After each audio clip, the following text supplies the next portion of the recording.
science gave me a good basis for running a business.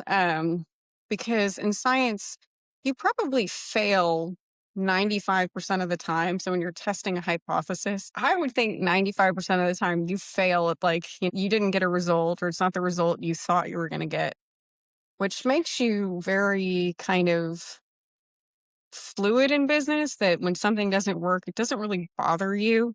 I hear this with a lot of other entrepreneurs. They're really freaked out by failure. But I think failure is just like 100% part of the process. You're going to fail at things 95% of the time, and you're going to have to accept that. But you have to learn from it. So I think that's where Right. science really helped me in this.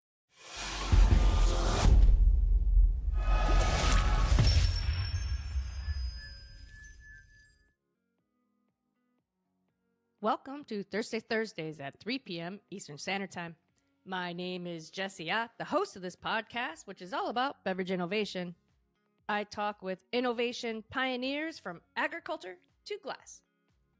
Thank you for listening, and be sure to subscribe to be notified of all new episodes. Hello, everybody, and welcome to Thursday Thursdays. I am Jessie Ott, and I have a really exciting guest today, Amanda Smith, co-owner of Swift Distillery in Austin, Texas. Hey, Amanda, how you doing? Good, how are you? I'm super stoked to have you. Full disclosure, Amanda is a client, and she was our first product. Her product was the first one we got put on Amazon, and we couldn't be happier. Super exciting. I am very excited for that too. I love that you can sell alcohol on Amazon. I wish we could do that here. I know, right? We talked to Simon today. Simon is our importer, a distributor over in the UK, and he is so excited to sell your product. He just adores you, like we all do. I mean, you're so fun to work with. That's good. I have people either love me or they hate me, and I'm like not in between with people. That's how I've been since I was like a little kid. Like teachers would either love me in school or they would absolutely hate me. What's the hate? I don't get it. I am a hyperactive lunatic, so I'm really terrible at like sitting still. I like bounce and I do things, and I'm always like moving and going, and I think that like drives some people nuts. Is that there's kind of like ADHD or? No, not at all. I'm usually really focused on things. It's just that, like, I think High this runs in energy? my family. We're high energy and I never sit still. There's that phrase that people have this, same 24 hours in every day. But I always like to say we have different resources because mine are, unlimited when it comes to movement and everything else. I'm one of those weirdos that will like get on a treadmill and start walking and then like work on my emails. I'll be listening to like something in my ear, and, making sales sheets or whatever else. I just have to be constantly moving.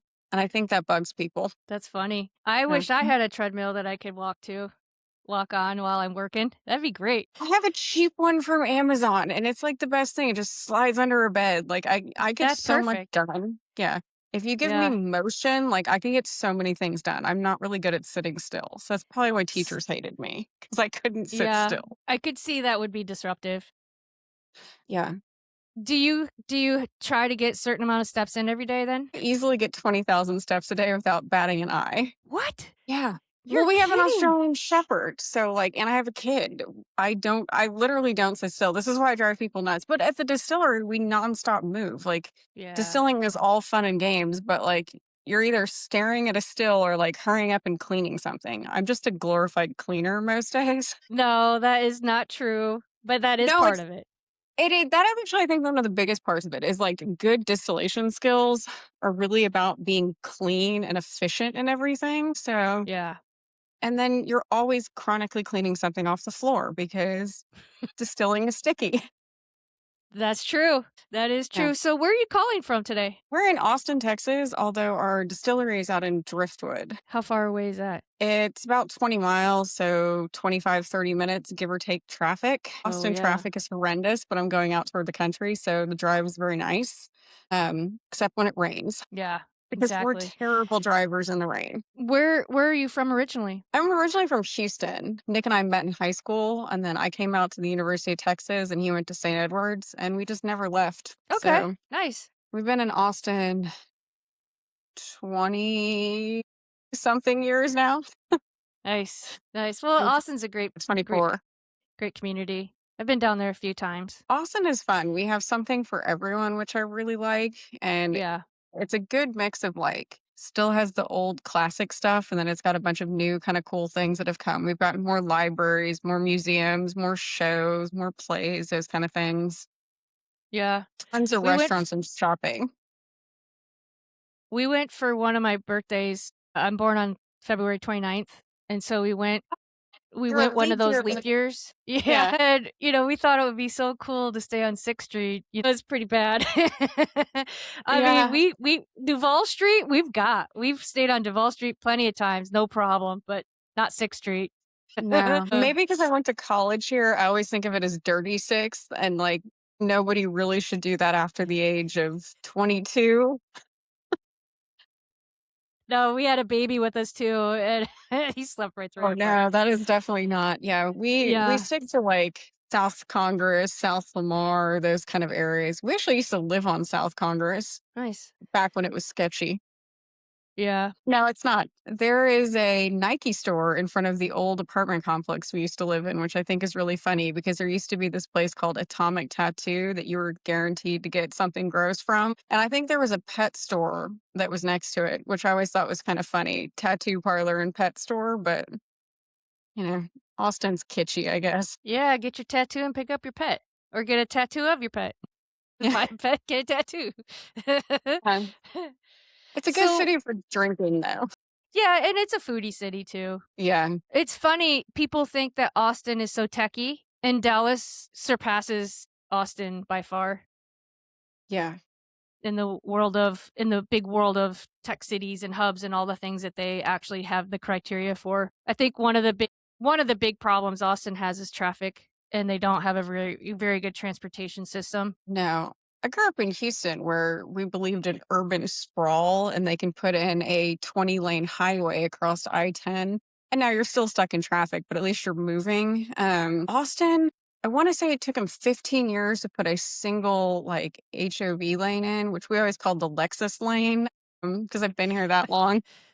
And it's still not complete. I think it's now going on like a 20-year project to add. And it's probably like 10 to 15 miles of a highway that they've just can't complete. Our traffic is abysmally bad. And No we have excuse no in public Texas. yeah, we have no public transportation either that I would consider Yeah, like effective or efficient, which is right. yeah. And now we have all Yeah. the Waymo cars and the self-driving Teslas, which I just think is creepy because I'm 41 and having a car without a driver kind of freaks me out. Yeah. Well, you heard about the Waymos blasting through bus stops for kids. Yeah, and they put a kid too. I believe like he was totally Yeah. fine as far as I know. I mean, probably Yeah. traumatized because that would freak me out. I'm a parent, but like, Yeah. yeah, I don't like that yet. I'm not for We that. saw it. So we were in Atlanta. We drove through Atlanta, and we saw the car driving around this fall. And people are in the car and they're taking selfies, and I'm like, "Babe, we should try it. We should just give it a whirl." And she's like, "Nah, I'm good." I'm So gonna we didn't fully we didn't do agree it. with your yeah, I just think it's weird. Like every time I go to HEB, which is like our big grocery store on Sunday morning, and I always see them in the parking lot with like no passengers and nobody in them. So that's like they're going either dropping off or picking up customers, or they're possibly picking up groceries for delivery. Like they put them in the trunk and then they deliver them. Oh, But it just seems weird. I know. Well, Amazon is doing drone deliveries now. They're testing that out. So, I mean, it's here Yeah. to stay. I know it's not, I see somehow the drone makes more sense to me than like the self-driving because the drone can fly. Like if Yeah, yeah, it's not like they're gonna hit an airplane or a helicopter or something. They can't go that high. I mean, I guess they could go that high, but they're not going to be at that height delivering packages. hopefully not. Yeah, Hopefully that's not, for sure. I think my years of sci-fi loving, like it freaks me out that we're entering the like soon to be apocalyptic phase with robots. I know. I know. Let's change the subject. All right, on to a new topic. How did you how did you come to open up a distillery? Like, I know you've traveled a lot and you've visited a lot, so start from the beginning. So this starts probably the year after Nick and I got married, 20 years ago. We went to Ireland for just like fun we're going to go to Ireland and the UK. And as soon as we got off an international flight, Nick drugged me kicking and screaming to the Guinness beer tour at probably 8 a.m. in the morning. And I was like, I do not want to go drinking beer after an international flight. Like, give me a greasy breakfast, give me a shower, and like, let me sleep off my jet lag for a couple hours. And as soon as I got there, I was like, wow, this is really interesting. Like, I'd always liked single malt and whiskey in general, but the concept, which I get beer is quite different than making it, but the concept of what went into it, of like these really simple ingredients can have this huge range of flavor, I hadn't really thought of a lot at that time. And that kind of got me interested. And then I was like, oh, well, I don't really like beer. Let's go look at like whiskey distilleries. So we ended up going to a bunch of like Scotch places and other distilleries while we were in Ireland. And we had a great time. And I had a job. I worked at the University of Texas. I did research on fire ants. So I'm a biologist by degree, but Did you that kind discover of, anything interesting about fire ants? well, we worked on a biological control project. And so these little forward flies lay an egg in a fire ant head, and then their head pops off and a fly comes out. So that's the way they're controlled naturally in South America. But there's this small period of time where they have like a parasite growing in their head. They wander around like zombies, and it's kind of cool. What do they They're give called to the environment? fire ants. Don't give a lot to the environment where they're invasive, which is what they are here, but they're good trashmen. Like they clean up all the dead insects, those kind of things. I'm sure they have lots of points down in South America. Here, they're kind of a nuisance. They do billions of dollars a year damage, like farming and other environmental things. But Oh, wow. I think Like science gave termites me, almost. yeah, science gave me a good basis for running a business. Because in science, you probably fail 95% of the time. So when you're testing a hypothesis, I would think 95% of the time you fail at like, you didn't get a result, or it's not the result you thought you were going to get, which makes you very kind of fluid in business, that when something doesn't work, it doesn't really bother you. I hear this with a lot of other entrepreneurs. They're really freaked out by failure. But I think failure is just like 100% part of the process. You're going to fail at things 95% of the time, and you're going to have to accept that, but you have to learn from it. So I think that's where Right. science really helped me in this. And Nick is very much like the dreamer of the two of us. I'm the practical one, and he's the dreamer. So for starting a distillery, he basically just kept saying, hey, let's open a distillery in Texas. Like, let's make scotch. I kept saying, I don't think you can make scotch in Texas. And then he was like, you just call it single malt. I was like, okay. So probably 6 years or so after harassing me to do this, I finally was like, okay, let's give this a try. And we went over to Scotland, Ireland. He went to Kentucky, and then we spent time in Japan and France and kind of learned how to distill, learned, I want to say, a lot of what we liked and the techniques of how to do things efficiently. And from there, we said, let's cash in everything we have and try this out. We bought stills, we rented a place, and we just started making single malt. And there was a lot of trial and error early on in that, but once we kind of developed a recipe, and single malt's easy in a lot of ways because you only have barley. So you have 2 row barley, water, and yeast. And then it's the combination of how you do all your techniques and then age it that gets you to the final product. So I like the simplicity of that, which is what I think I picked up most from when I went over and got drugged to the Guinness beer tour. These basic grains can make so many different things. And Yep. that's fascinating to me. Because I don't feel like you get that with cooking in the same way you do as alcohol. Like, baking, you have your flour, your yeast, if you're making bread, those kind of things. But the flavor profiles just aren't so dramatically different unless you add different ingredients to it. Like, bread at its heart is almost always, the same thing: grain, yeast, water. But the flavors aren't ragingly different. And I think that's what makes alcohol interesting to me, is that simplicity can be so different because, a bourbon and a single malt have almost nothing in common other than they come from, grains and corn and those kind of things. But I like that. Yeah, it is pretty cool. And how the yeast, when you and I went to Jim Beam, they're very prideful on their specific yeast that they have to make the Jim Beam products and whatnot. Yeah. And so that's really important. Is there Bourbon. anything that you Go ahead. I was gonna say, I think bourbon and their yeast are very fascinating. We use a traditional Scottish yeast, so it's not very inventive or anything, but I greatly admire the bourbon distilleries for that because so many of their yeast are been specifically bred for them to go exactly with what their flavors are looking for. I just think that's kind of interesting from a scientific standpoint of how that works. Yeah.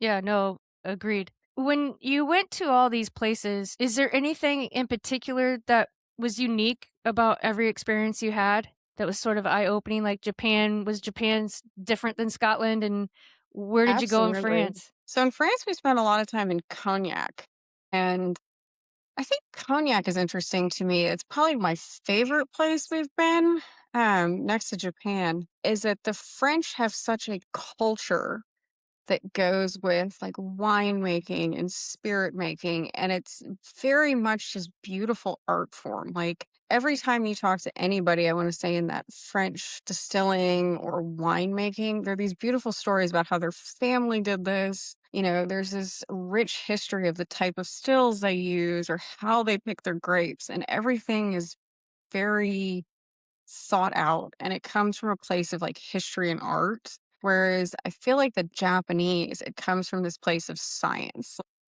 We spent time at Nika and everything they did is like scientifically calculated just beautifully. There's an art in that too, but it's, you know, they have mass specs on how barrels age and everything is done down to these tiny little degree of precision. And it makes for this Hmm. very beautiful, delicate product. Because I think Japanese whiskeys really stand out in how they balance these really delicate flavors to come out through their whiskeys. Whereas, like Scotch, I don't feel as if the usually something will stand out more than the other. Cognac kind of balances the 2 for me because in cognac, you get those, like, floral notes, you get those sweet notes, you kinda get those, like, earthy notes, and something will stand out slightly more than the others, but they're still kind of in that harmony. Whereas I feel like in something like a bourbon, something really stands out strongly, you know, you really get those, like, peachy notes or the really heavy vanillas or the oaks. They're not necessarily in, like, harmony or balance like you get with a Japanese whiskey. So I think it's kind of just about what mood you're in of what how you want it. And then with Irish whiskey, we spent a lot of time getting to know Brian Nation, who was really helpful to us because he used to be at Jameson and now he's off doing his own thing. He was an interesting combination of precision with blending that artistry to it. I spent a lot more time working with him than I ever did. But that's one of those things I think, like, the Irish kind of blend what they do very well between the different, like, whiskey techniques of the world or distilling techniques. Hmm. That's interesting. Yeah, I didn't know that. I feel like each region has a history to it, like, the Scottish are obviously have that same rich culture of doing it for hundreds of years, but unlike the French, there's I wanna say they're a little bit more playful in what they're doing, maybe a little bit more, like, robust and fun too, where it's still got that artistry, it's still got that science, and it's got that history, but Scotch has more playful qualities to it, like, a lot of the Bruichladdich stuff, I think is very playful, like, they're not Agreed. I totally love that stuck on brand. tradition, yeah. I feel like Octomore does it well too, like, they've modernized in a way, they're you know, it's like they're growing with their audience. I feel like Cognac has that for 100 years, you know what you're gonna get, like, you Ha- and I have love that because I love a tradition, but I like the playfulness you get with Scotch and a lot of those brands. Have you tried Compass Box? I have not. Oh, I recommend it. I'm gonna have to. Everybody tells me that, and between running a business, having a small child, and having a psychotic dog, I don't drink as much as I feel like I used to. No, you don't have time. But I I don't have just time. if you ever get a chance and you see it on a shelf somewhere, grab one. Yeah, They also break the rules and have a wonderful portfolio. I used to sell them in the military and a while back, and then been in touch with those guys. Had John on the podcast, and it yeah, was really interesting story. He used to be a blender at Johnny Walker, and then started his own thing in his kitchen, and you know, yeah. it's just That's how it he was one goes. of the first to kind of push the line with the Scottish Association, and Yeah, kind of one of the first to break out of the the big guys, you know? I admire that greatly. Like, I feel like it's hard to jump off from a traditions that's there. It takes a lot of bravery and guts to say, "Hey, I'm gonna go in another direction. I think I can do this," and Yep. head off in that way. Yeah, agreed. Pioneers Yeah. like you. Yeah, when we started, there wasn't a lot of us. Like, we technically filed for LLC in 2011, which seems crazy to say. It's been 15 years. We didn't start making anything until 2013, and then it started to sell around 2014. I think I have those dates right. There was a long time of setting it up, buying stills, getting everything ready, Yeah. being brave enough to quit my job. Yeah. That's a Because big commitment. This is no small expense. no, saying goodbye to a regular income and then like jumping forward and doing it was definitely like I was young enough to still be stupid and reckless, but I was old enough to like be mature enough to think I could get through this. Well, you are the processor and operator, right? So you know, it takes a team, you know. For Yeah. me, I'm the dreamer. My wife is the operator and processor. Yeah. So it's a good team.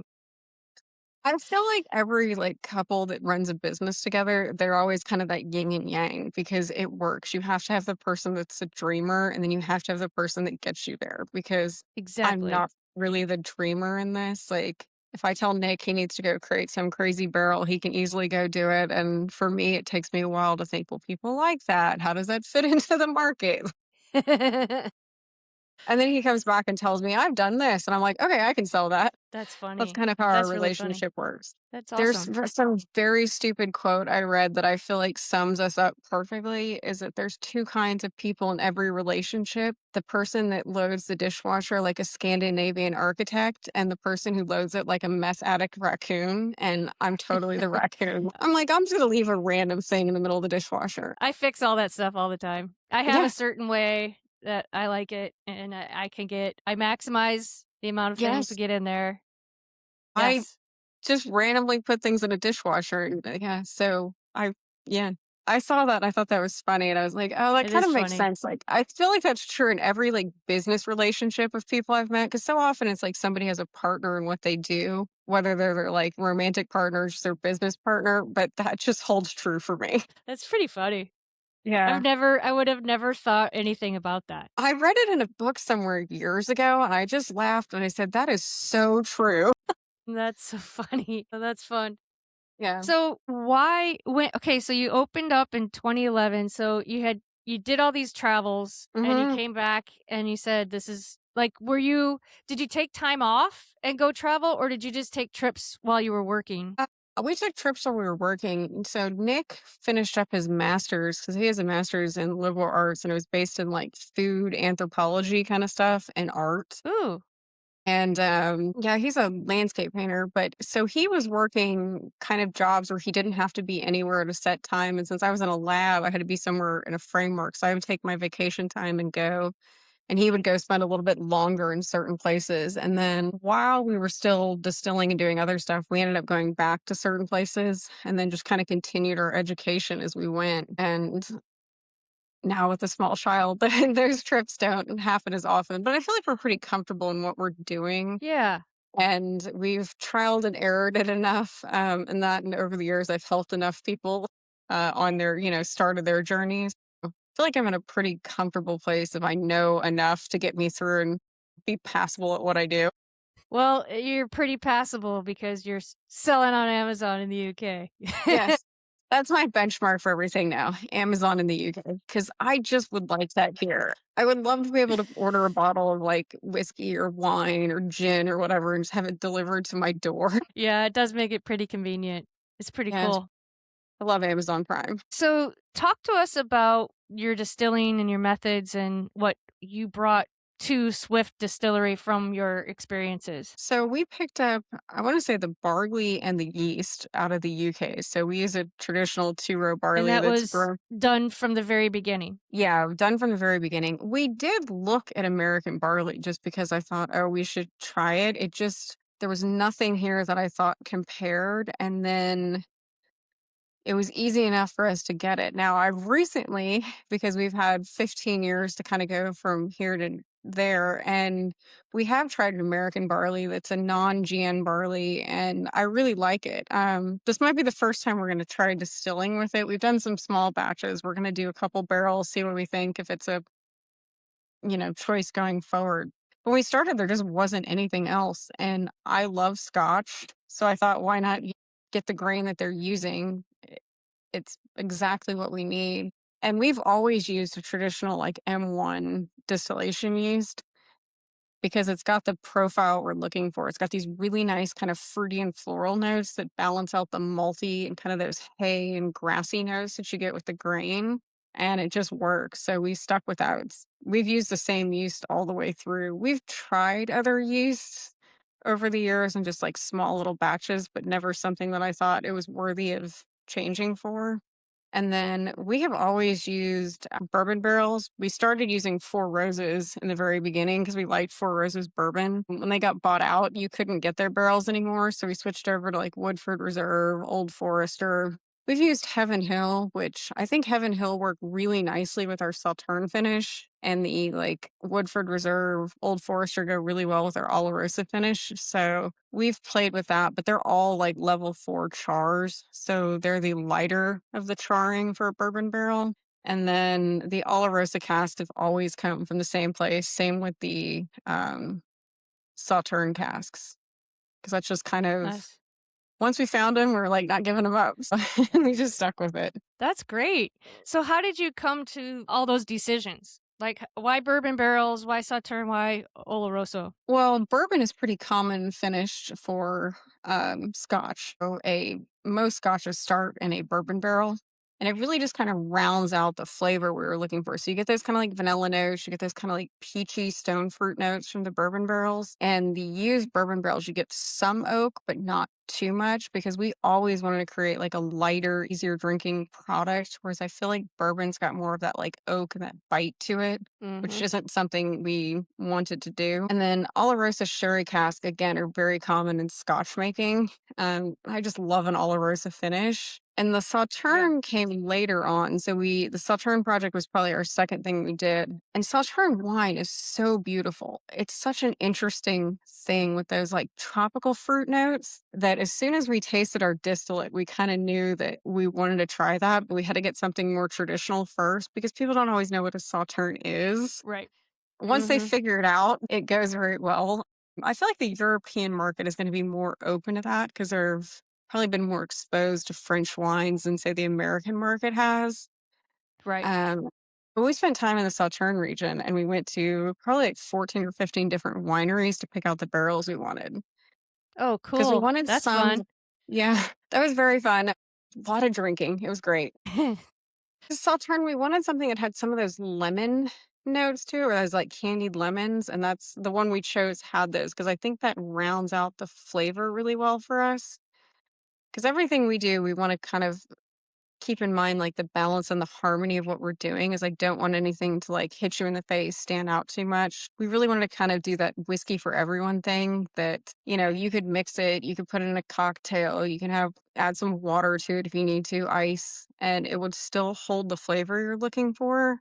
And I kind of think of ourselves as like the new to the category drinker, or I want to say like the casual drinker who's just wants to enjoy it, isn't interested in like bottle collecting and those kind of things. We're the drinking whiskey, not the put it on the shelf and forget it exists whiskey.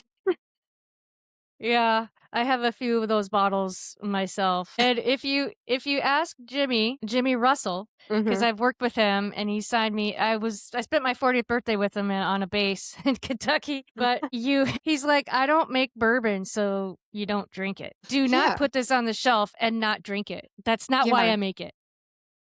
I am personally offended for the poor bottles that get left on the shelf without being open and drank and shared. Like I think it's you're being cruel to your bottles. You should drink them. I feel That's that way funny. about everything though. Like the people who buy and collect stuff I don't understand it because I would want to open it and try it. Like there's plenty of things that I'm not going to drink every day because frankly, I don't drink every day. But there's nothing I have ever bought that I haven't opened and tried. Like, I was gifted a Right. 100-year-old bottle of cognac and I drink it. Like, I think it's Yeah, very stupid you not should. to. Yeah, you should enjoy it. I know. And this is one of those like silly things, but you never know. You could die tomorrow and you never tried any of it. Like, Right. You that got to just do makes it. them sad.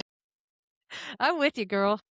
Yeah. I don't get the collectors, but I mean, if it makes them happy, they can do them. But like, I want to try the bottles. So if you invite me over Right. and you have a bunch of unopened bottles, I may open them. I'll be sure to have my wife hide the bottles she doesn't want you to open. Yeah. Hide the good stuff from me because I will be opening things. Well, I have these unopened bottles from like the 70s of Galliano and what's that? What's that? The triple sec. I got triple sec, and I don't know. There's like 4 or 5 brands that are just so cool. They're unopened. I got them from my friend. Her Mhm. grandma passed away, and she used to have parties Yeah. and happy hours, and so she's like, "Do you want them?" I'm like, "Yeah, I'll just collect them I'll just put them in my collection." And so it's got it. We've got a big Yeah. thing in our dining room, and so it lights up, and so it's got its own little section. The vintage stuff. All right. I'll give you that. I'll give you that. But it's like the people that go buy like 6 bottles of Taylor that they wait in line or they do some lottery Yeah, for. But it is it's kind of crazy what people will do. like there is nothing that's going to possess me to go wait in line for a bottle of liquor. I'm not good at waiting to go with that. Well, you're on the move. Yeah. You're a girl on the. You're on I the would be annoying people go. in line. I'd be like pacing back and forth, like doing jumping Gotta get my jacks. I'd steps in. eventually stop. Yeah, I'm like, I'm just Push gonna walk. ups. Yeah. My That's ability to awesome. do push-ups is kinda sad. I can do, like, 7 of them and probably not more than that, but I could walk forever or run forever. But don't make me do too many push-ups. That's Yeah, not I for don't me. remember. I don't think I could do 7. The only That's a reason I know I lot. can do 7 is because my kid challenged me to do it the other day, and that's where I fell over. I guess I need one of those to challenge me. I know, kids are great for that. They're wonderful for your egos, like, it's a great That's so boost when they're funny. like, "Why can't you do more?"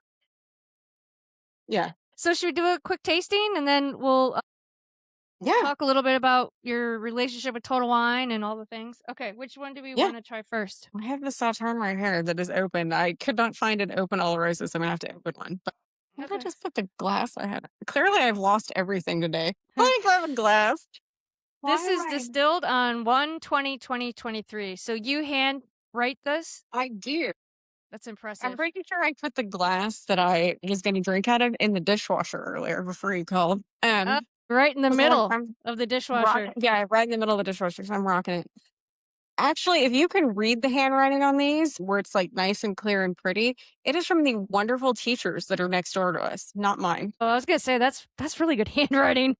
Nope, there's a nice lady named Cindy who has beautiful handwriting. She is a retired teacher for a lot of years and has beautiful handwriting. Yeah. This one is my handwriting, which is a lot worse. No, it's good too. No, that's definitely not my handwriting.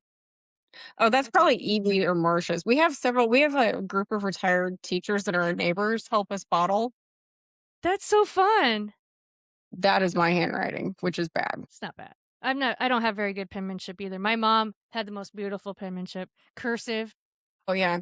I love those people that can write like calligraphy and those kind of things. That is always anybody with pretty handwriting impresses me. Mine is terrible. All right, my favorite So sound. We use real cork just because I love the sound. Also, real cork is better, but it doesn't make the sound, which I feel like is very important. Like it's one of those ASMR things where you pull out a cork and everybody yeah. gets happy. Yeah, The Rock did the same thing when I launched Terramana in the military. He did a 30-minute segment with all the distributor partners, and so he did one with us, and Hmm. he picked that cork because it did the pop. It sounds good. I feel It like does. whiskey you have to drink with all your senses, so you got to have the pop.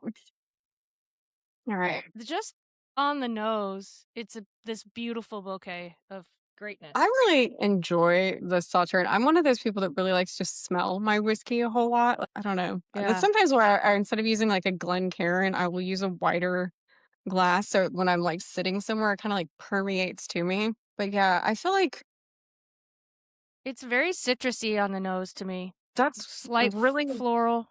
yeah, for us, that's something we were really picking out was the citrus notes that come out from a Sauterne because with a Sauterne, they're almost like candied citrus, like a candied orange peel, kind of that like lemon meringue pie thing going on. I'm a good Southern girl, so there was a lot of, I'm gonna say pie in my life.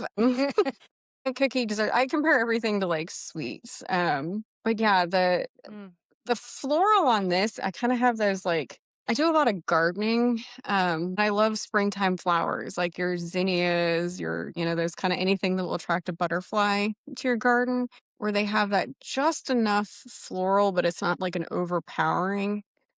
And it's not the same kind of florals you get in gin. Like gins have those really right. robust florals, but I like the Uh-huh. delicateness of what we It get is with this. delicate. Yeah, absolutely. I love that you say zinnias. That was my mom's favorite flower. I love the way they smell and they're just happy. Like flowers make like I don't know, gardens make me happy and yeah. Agreed. I've been so far been pretty unsuccessful here in Florida, which is a shame. You guys have some crazy weather for gardening. Like Texas, I feel like we get a little better seasons. Yep, you Mhm. do. So that is so good. We yeah, I love this the Sauternes is my It just favorite makes me because happy. I like my whiskey usually after dinner, so I kind of think of it as like having a dessert. And there's something about like the smoothness to it where it's got just enough vanilla that it, keeps me happy, but it doesn't the Oloroso has more of this kind of like vanilla-y notes. Mm-hmm. It does. As a It's lighter. yeah, I get your meringue reference because it does feel candied. yeah. Now that you That's like say that, like you kind of get that on the back end, like that kind of that candied texture and yeah. flavor that's on the back end of your mouth. It's really unique and it's really lovely. French oak, you get more of the stuff like in the back of your palate. So like, when you get tannins in wine where they're done just beautifully, like in a Chablis or something like that, where you really feel it like right there in your jaw. That's what I think of like the meringueness, where it's like meringue doesn't have a lot of like feel or taste to me on the front of your tongue. It's like as it goes down, you get all those kind of neat notes. There's something about like tasting with like the different parts of your tongue. I looked up the senses in this once, but I can't remember all the science behind it, but it's like certain flavors you taste further back and some you taste like more forward. So Interesting. I kind of like that whole sensory experience. It And is cool. as I don't know if anybody, when you look at our whiskey, everything is like we don't use any kind of coloring in it. So a Sauterne cask, you're going to get this kind of yellowy hay notes from the French oak, and a Sauterne is a light, Yeah. kind of yellowy colored wine, Yep. It is which is definitely what's light. yeah, I think people often equate light with not having as much flavor, but I don't really think that's true. That's not in this case anyway. No, Not at all. I It's think we, just it's delicate. It's like a delicate scotch. yeah, I mean, it's a lovely experience. It's not overpowering one way or the other. It's very well balanced. that's what we And were I going love for. the lingering Yeah, flavors. It's still so complex that I'm getting a lot of still delicious flavors from that yeah, candied, I would call it the candied yeah. fruit. That's like that candied fruit feel, and Yeah. it's not that it's inherently sweet or anything. Do we want to try the Oloroso too, or you just want Yeah, to let's stick do with it. her? All right. Let's do it. Let's talk about the differences. Let me open this bottle because you would think as a distiller I would have a bunch of open bottles places, but apparently I don't. Well, you could just So go to the you just get it from the distillery. you Very, can, very different on the yeah. nose. And I clearly did not open this bottle. I'm incapable of opening my own bottle, but the best noise again. Yes. There it I is. know. I love the pop. Yeah, this one is very different because I think this, I want to say the like nose on this, you get some of the similarities because you're still getting what comes out from the bourbon, but like this distinctly Yeah. has like rose, and I kind of think there's like peachy kind of nectarine kind of nose to it.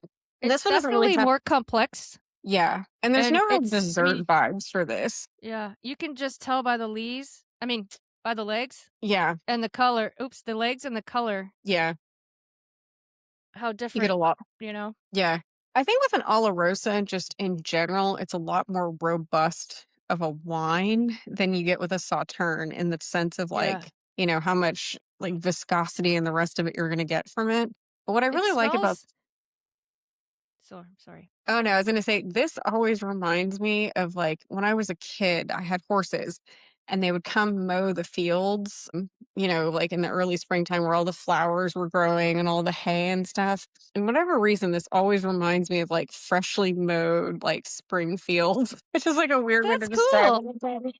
But it's got those kind of hay like nose to it, kind of behind the florals and the fruits. I don't get that with the Sauterne, and I don't really know what the Yeah. Oloroso why it does that or what reminds me of that, but it reminds me of like happy Hmm. childhood memories. So it's happiness in every glass. Pretty much. This to me is like my before dinner choice. I'm not a big have whiskey with dinner, like I'll do a cocktail or something or wine, but I like this before with something salty, like Yeah. popcorn with chips or something. I don't know if any of you guys do voodoo chips. Do you guys know what those are? I've seen Those, them, I've heard of them, but I've never those tried them. I I guess I need to? you need to. I love weird pairings. I do a lot of tastings and stuff, and I always bring kind of funny things when I do them for people because what you've had previously and what you're drinking really play well together. And voodoo chips and this, it's my Go-to go-to. snack? Yeah, pretty much. Well, you could tell just obviously, like I said, by the color, but even Yeah. just smelling, there's more of those heavier candy notes, I would say, whereas it's more floral Mm-hmm. on the Oloroso side. I mean, on the Sauterne side, Yeah. it's like light, delicate floral. And where this is a little bit more like robust, candied fruit, Yeah. like you said, peaches and whatnot. Yeah, this to me, like, even though a Sauterne I think of as being kind of like a summer thing, Texas were just perpetually summer, but this is very much like summery vibe to me. You've got all those kind of like fun things for fruit and all the rest of it. This one I feel like is smoother too. Yeah, it is smoother. I'm still getting the flavors in the back. Yeah. And I feel like it's the gift that keeps on giving. This one I really like to do this when I taste is that I hold it on my tongue and push my tongue Huh? to like the roof of my mouth with like a little bit more whiskey. I wouldn't necessarily like swallow it all down at once, but kind of hold it to the roof of my mouth as it kind of like trickles down. Gets your And you get, senses. yeah, and it really like Yeah. gets all your senses going for it because it opens up your palate nicely. I feel like you're weird when you do this, but I'm tasting alcohol, like, you do it a lot for the job, and then I try to taste, things as people give them to me or whatever else, but I always feel really weird when people are, like, watching me taste because I'm like, "Am I make" I always feel like I'm pulling funny faces when I do it. Because, like, No, sometimes you're people are like, not. "Do you That's all like in your it?" head. No, maybe. This one has all kinds of full character, full on. Yeah, It's got a beautiful finish to it. It's not a hard finish. It's sort of almost delicate in how it just kind of lingers on and you can get those candied notes and yeah. flavors. This one I feel like Really is more fun. scotchy too, like, this one appeals more to, like, the traditional, like, Scotch drinker a lot of times, whereas the Sauterne is for somebody who's gonna be maybe not so hardcore in their like of scotch, where they're a little more like a wine drinker, maybe more adventurous because the notes are just different. So I kind of like that. That's like a yin and a yang for people. Yeah, I think these two are yeah, I agree. Yes. It's pretty cool. I They're enjoy delicious, Amanda. yeah, thank you. I enjoy a cocktail too with the Oloroso finish because it can do a Yeah. lot of interesting things. As a proper Austinite, I love to make margaritas with whiskey. People always look at me like I'm crazy when I do this. Really? Yeah, if I use the Oloroso, you have to use good lime juice, like, you can't I don't know, you can't do store-bought lime juice, like, you need to like, if you get a key lime, it's the best, and then using agave syrup and, like, a pinch of salt in the margarita, and keep it Mm, simple, like and it's really good, people always laugh at me when I tell them that, but I feel like that whiskey sounds is good. underappreciated in the cocktail kind of thing because with cocktails I notice they kind of want to have some big bold and in your face flavor, but when you pair them back and you mix them with I want to say simpler ingredients, you get some really fun flavors out of it. And whiskey's got Yeah. interesting things, like I actually bake with whiskey a lot, like a tablespoon Interesting. with your pancakes instead of the vanilla Really? extract, use whiskey. Yeah, most really good quality Hmm, extracts are made with alcohol. true. Like I make my own vanilla all the time, but like when you're baking sugar cookies or something like that, add a teaspoon or tablespoon of whiskey. It gives it an interesting flavor. You get Yeah, just very that's lightly with it. I like that idea. I have a book from Jim Beam Fred No was the author of this book, and then he's got recipes in the back. Hmm. And so he had a stuffed mushroom recipe where you put a little bit of bourbon in each of the mushrooms. Makes for a very delicious stuffed mushroom. So you could do that with scotch too. Yeah, I actually use the Sauterne pretty frequently and make like a homemade tomato sauce. I'll buy just like Roma tomatoes, hack them in half, roast them until they're, you can peel the skins off, and then shallot, like maybe 3 tablespoons of our Sauterne finish in a pan. Just cook off the alcohol just enough to get those shallots really nice and good. Throw in the Roma tomatoes, a little bit of basil and cream, and chunk it on pasta. Like, whiskey is underrated for cooking with, or even like marinating chicken, like the things that you would use like tequila for. Because tequila has very similar notes to whiskey often. They're similar-ish, I guess, that, Yeah. marinating your chicken with it, like a tequila lime chicken and a whiskey lime chicken, they go really well. Yeah. Yeah, that's true. I have So endless bottles of whiskey around, so I do strange things with it. yeah, I'm like savoring it. I'm not wasting it on my chicken. Yeah, that's Talk true, but about the differences in aging between Scotland and Texas. so in Texas, we have heat and humidity, which they obviously do not have in Scotland. I think of us as like a rum climate. So Texas, where we are, is hot and humid. And there is no way I'm going to get a 15-year-old whiskey where I am because you would have nothing left in that barrel, just like rum. And one of the things we do is we do a lot of climate controlling. So we keep our temperature ranges pretty tight for our barrels. So we let it cool down at night to about 65. And during the day, it goes up to 75 to 80, depending on the time of year. But it's enough of a temperature swing that you get a really good aging from it. So what I can do in 2 or 3 years, it would probably take Scotland 12 years to do. And that comes down to climate. Like, tequilas, rums, those kind of things are in very similar climates to us. Even bourbon to some degree, they get really cold in Kentucky, which we just almost never do. And the colder it is, the slower your aging goes. And the more humid it is, the quicker your aging goes. So I have a perfect combination. And you have to be careful of not letting it get too hot. Like in the beginning, we played with like varying our temperature ranges a little bit more, but we didn't find that was a like good thing for barrel aging. So if you keep it tight and you keep it nice and humid, which our environment is great for that, aging goes quickly. So like I can open up a bourbon barrel that sat there for 6 months and have a really good idea where it's going. It's like you've probably gotten a good 80% of the aging out in those first 6 months. And we take Wow. really tight cuts off our still. So I do not use anything below about 43% alcohol in the final product. So I don't have a lot of those like fusel oils or those heavy oils that have to age out because I am a younger product and I don't think I have the years to age it without it disappearing. So that makes it easier. Those tight cuts, you're only getting the really like the hearts of it, the good stuff. And in places where you have those kind of years to age it out, you can age those out. Most people are surprised when they taste our base distillate of how smooth it is. It doesn't have any kind of funky notes that need to go anywhere. It's very sweet, it's very malty. And that I think also makes aging for us either because not getting rid of anything that really needs to be gotten rid of. I just throw that out. It wastes money, but I'd rather make a good product than, Right. it's easier to throw out a little bit of alcohol or recycle it back in your process than wait 15 years. Right. Unless you just want to experiment with some. We have kept some barrels longer, and I don't actually think it always makes it better. Like it's not improving something. You get to a point and say, okay, it's not really getting better. I hate to say this as I've tried things in different distilleries that, for me, there wasn't enough of a difference between one time frame of aging to say 5 years later that I thought it was necessary to do that. I feel like people expect things often because they think older is better. They think darker means more flavor. They think those things. And when you're a giant distillery, you can't overcome that perception. You kind of have to like toe the line. But when you're smaller, you can say, hey, I made this choice because I think it's better.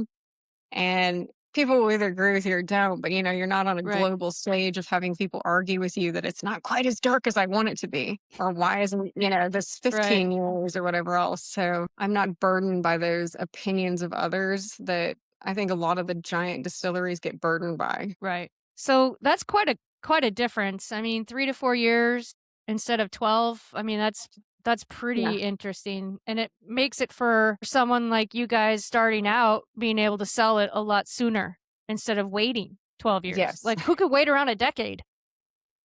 I have no idea because we make absolutely everything we sell. Like, so I have never sourced alcohol. I will never source alcohol because that's just not what I believe in doing. If people do it, great. Everybody's got their own business model, but I wanted to do, grain to glass, like everything done by us. So Yeah. that When was it comes to important. the climate too, in terms of when you distill, when you put the liquid in barrels, does that matter?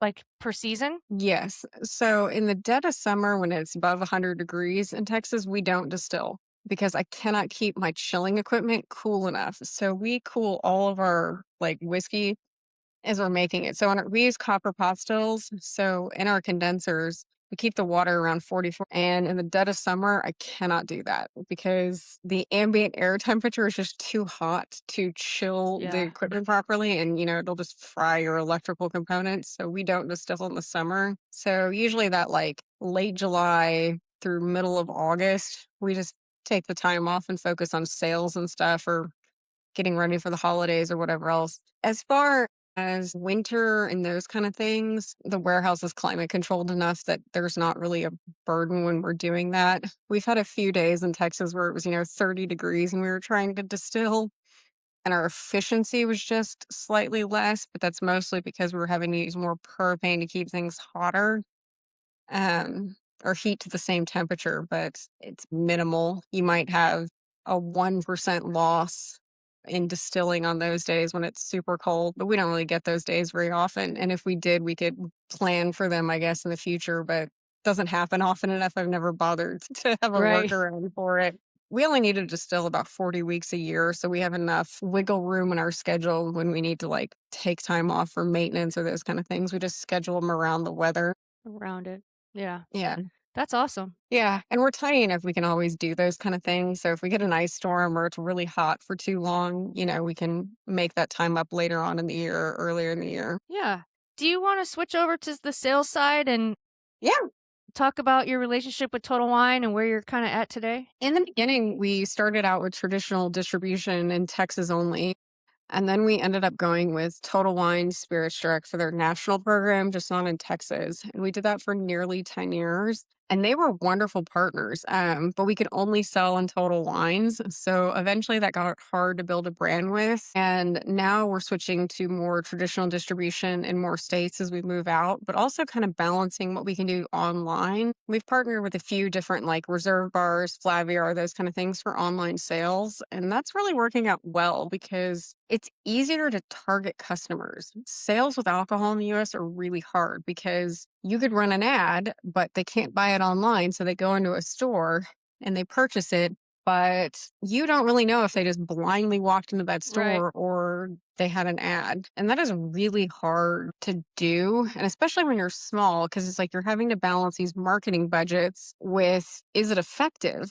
And when we were with Mhm. Total Wine Spirits Direct, it was really easy to know it was effective because they could only go to one place and get it. But as you kind of leave that model, it gets harder and harder of, did your in-store demonstration really work just because people walked in the store? Did they see your ad? Did they get your social media posts? Those kind of things. We have an Australian Shepherd who's crazy. The dog that you saw.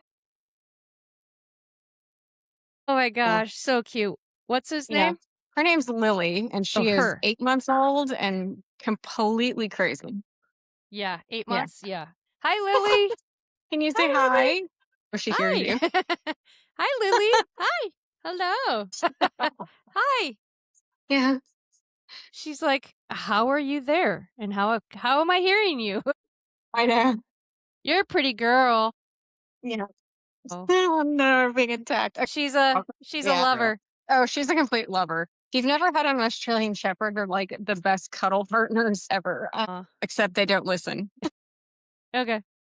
All right, back to sales. I think that I'm really most excited for the UK because they don't necessarily have distributors. Our salespeople, our marketing people, whoever can walk into a store and sell it. And that is so much easier than here because you have this accountability, this traceability that just doesn't exist here. Sure, everyone in the alcohol industry in the US knows how frustrating it is because I'm in Texas where we have a four-tiered system. Mm-hmm. So bars and restaurants buy from what's called Class B, which are basically from the retail locations. And there's times where it's like I could send my salespeople out and they could go to bars and restaurants, and I will not know if that bar or restaurant actually picked it up unless I physically see it there. Like there's tracking software and stuff, but they don't always update quickly. And it's difficult to overcome that because I don't have a budget for probably what Diageo has, where they can Right. spend millions of dollars tracking that stuff. And I think that's probably the most frustrating part of doing sales here. And then other times you don't always have a clue. Yeah, so that I think is probably the hardest part with sales here is you don't always get that accountability or control with stuff.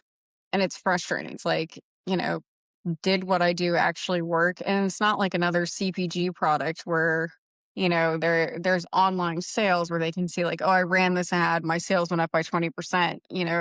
It's trackable in a lot of ways. With alcohol, I feel like you're missing that traceability and it's a challenge to make good choices with that. So I'm really looking forward to the UK. Yeah, me too. Me too. We Because got good partners over there. Amazon metrics are magical, because you can see that, Yeah. you ran $500 worth of ads and that you made $1,000 worth of sales or something. And it's like everything can kind of match up, which is Yeah. nice. Yeah, there's some sick metrics. You're right. It's pretty cool. Yeah. And I feel like everybody in our industry has the same kind of complaint is that it's just hard to track what works and what doesn't sometimes here because there's lags and everything. It's not, I it's not the same as other products. Yeah. That's kind of my No, agreed. Agreed. So let's Yeah. switch over. And is there anything else about the brand that you want to say, or like where you said you're on Flaviar? Is there other Yeah, places people can buy online? they can go direct to our website, and we can ship to, I think, 42 states. Okay. We can't do most of the control states, and then no Alaska and no Hawaii yet, but maybe soon. Okay. Probably all in Awesome. shipping costs. And what's your website? Swift Distillery. And what is the bottle cost? What does it cost a consumer? I believe it's 64.99 right now. Okay. And then Reserve Bar is the other one that sells this. I don't think we're on deal right now. So from Reserve Bar, they often have free shipping. So I think it's 72.99 from them. Both the bottles are the same cost for Gotcha. either the Sauternes or Yeah. Oloroso. Yeah. Gotcha. So let's switch over to mentors and resources. Is there anybody that you want to mention that's kind of helped you throughout your career or in learning about this Yeah. industry? We've had a really good relationship with the people that own Pernod Ricard and a lot of the different distilleries that they own. And we spent time with varying like cognac facilities, and then we spent time at Nika. And really, everybody in our industry is friendly. And we've had mostly good relationships with like different distributors, different people we've met. I like that about our industry. I'm sure there's people that are difficult, but I haven't come across that many of them. Like maybe it's because in the end, it's the hospitality industry and people are just Yeah. friendly. Like, I often think if I need a name of an attorney to help me do a contract, or if I need something from one of the yeast manufacturers. Really, I think the industry is just friendly, which is nice. I've It is nice. rarely come across anybody that I think is difficult. Sometimes people are difficult to get a hold of, but it's just because they're busy. Right.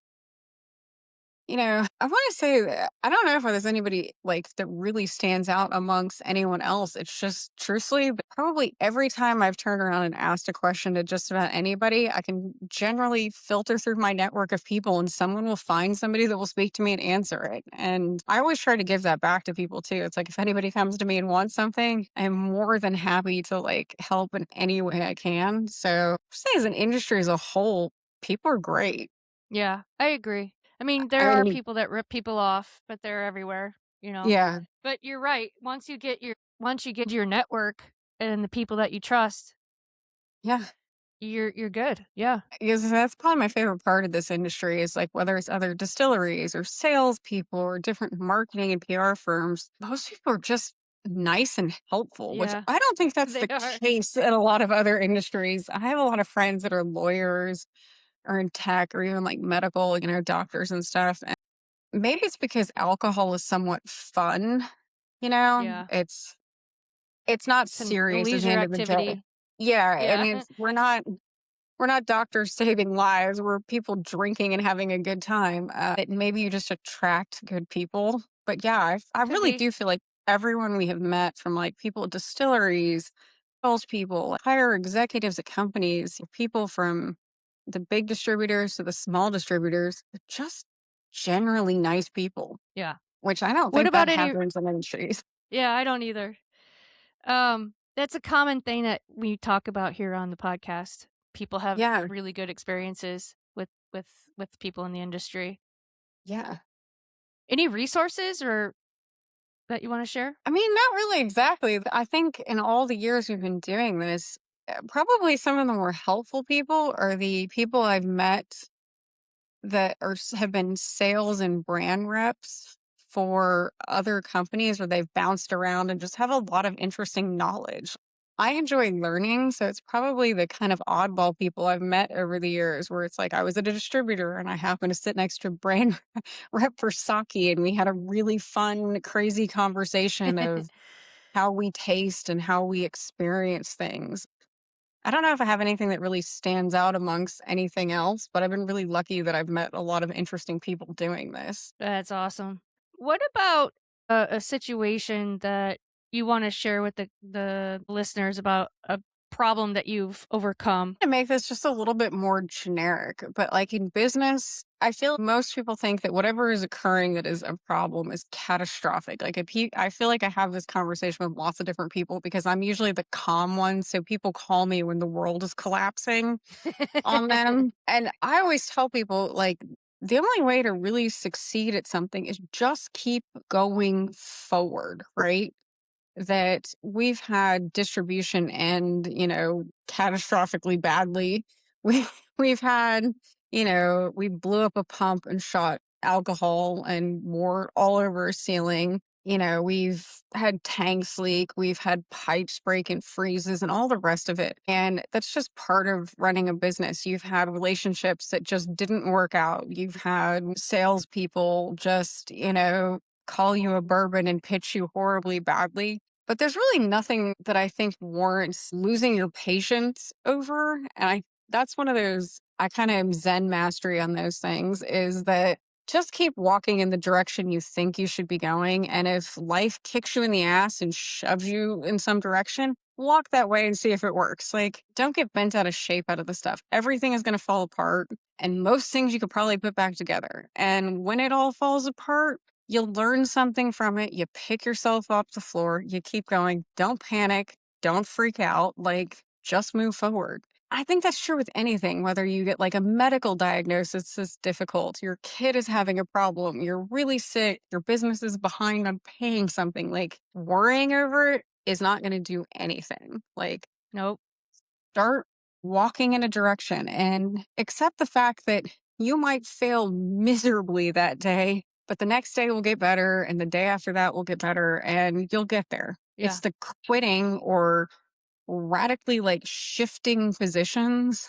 I think everything with the alcohol business takes at least 18 months to kind of cycle through. When you start a new sales relationship, you're going to spend 6 months where it feels like you have done nothing. No sales have gone through. And I think that's completely normal. And then, that trajectory curves up quickly when it starts to work, but it's like setting good foundations because most people don't do that. Yeah, I And I agree. think the thing I have learned the most from, I want to say, like failed relationships and things is get to know the person beforehand. Because if you cannot have dinner with them and consider them a friend, you cannot call them at your worst and say, I'm desperate. I need help. Please help me. And not, and if you think there's any chance those people are going to blow you off, don't get in a relationship with them. Like, It's good advice. have to, I wanna say they're almost like marriages. Like, Yeah. that, I learned early on, we picked people because they were, quote, unquote, "good at what they did," but we just didn't get along personality wise. And it's like you were trying to make a sinking ship work. And I'm not going to work with anyone that I can't consider a friend.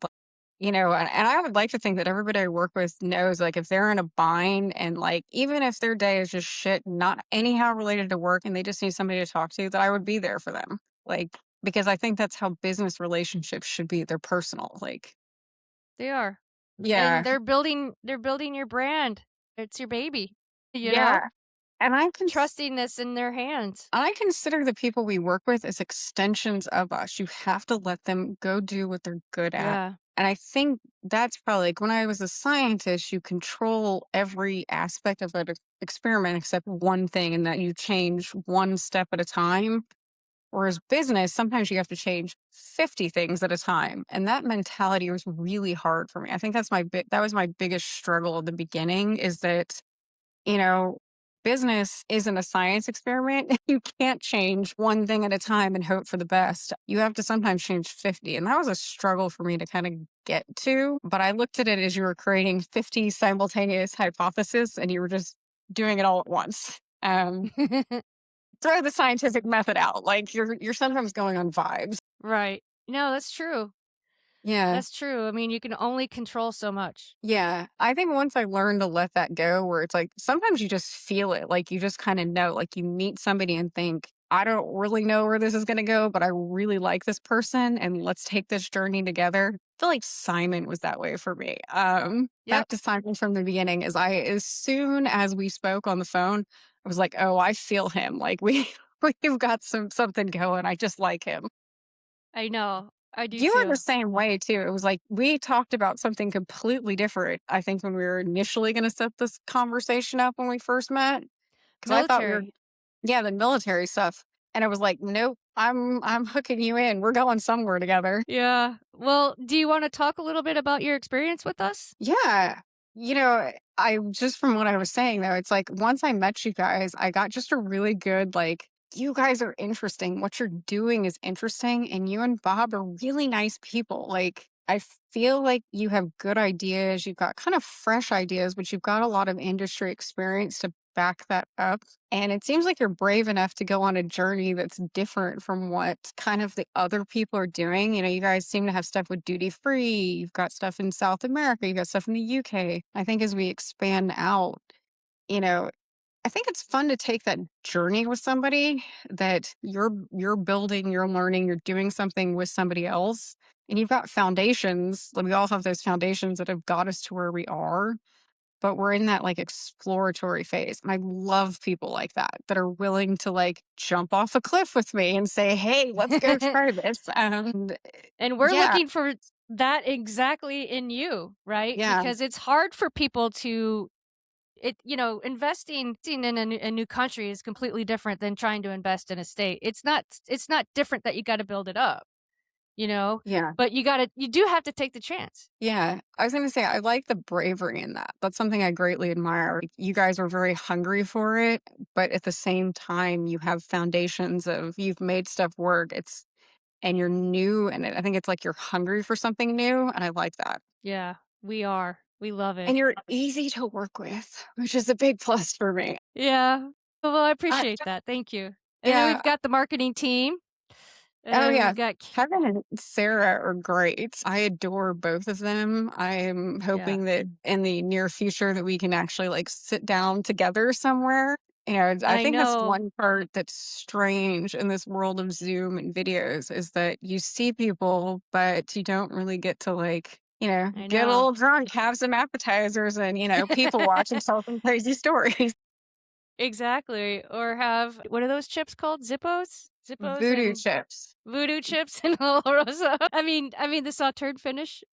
Yeah, you gotta no, That's voodoo funny. chips can go with anything. We eat a lot of those in my life. If you're not, That's but those are funny. probably like a very Cajun thing. Zaps is the name of the chip brand, and I believe they're from Okay. New Orleans. They're definitely a Huh. Louisiana company, but I believe they're from New Orleans. But voodoo Cool. chips are very like necessary to eat. It Please does sponsor me, definitely voodoo sounds chips.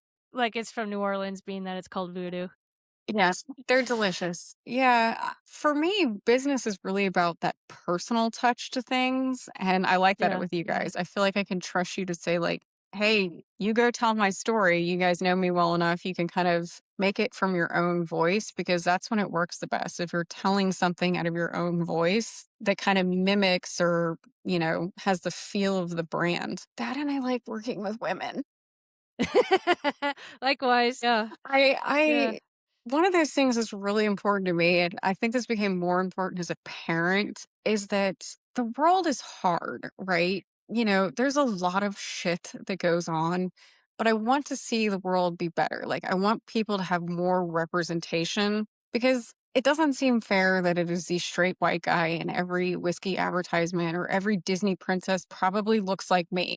And that shouldn't be the way it is. Like, I want to see more Right. minorities. I want to see more queer people. I want to see more representation in this world because we're interesting because we're different. Like, everything shouldn't be whitewashed and the same. And Right. God knows women should rule the world because we are so much better at doing things. So much better. Well, there's science in this. The way the women's brain works is okay, let me start with men. Because I used to have a lean in group, and I had these ladies from the Center of Brain Health from Dallas Hmm. in to do a training and talk Yeah. about brain health. You should be walking around 8 or 10 times a day for 5 minutes. Give your brain a break because you'll Hmm. lose your memory. That's like one little trick.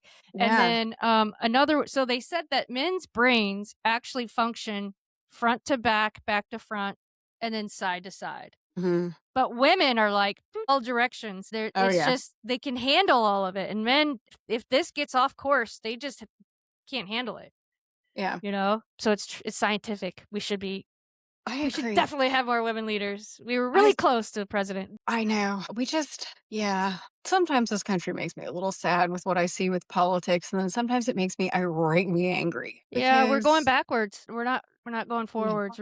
We just continue to churn back time. I feel like we're living in a world where everything is like fear marketing. I feel when you're looking at like even like Lay's potato chips or whoever is marketing something at you, they're trying to make you afraid of something, which seems very weird to me. Like every time Interesting. you look on Instagram, it's very much like, you're going to die from something. This has some chemical that might kill you in a rat study that was done, with 5 rats, and the toxicity level that they gave the rats was like their entire body weight of one chemical. And it's like, water can kill you too if you have too much of it. It's called drowning. Right. And I don't like to see that. I feel like everything Yeah. is very negative with stuff. And Mhm. no matter what side anybody lies on, it doesn't have to be fear based. Like, we have to start making decisions based on reasonable, rational conversations with science and sociologists and economists and people who are experts in their field helping, not political organizations that have fear mongered you into something. I know, it's And sad. it's sad because we could It's very make sad. changes. America is big enough. We're strong enough. We have enough people who are brilliant enough to make good changes, but we don't. And I hate to I see know. it. I know. Sucks. Yeah. It really does. I feel like I don't know what the future looks like. Oh, let's say goodbye. Yeah. Thank We'll you say for goodbye. coming. Thank you for coming. Bye. Produced by Fedora J Productions.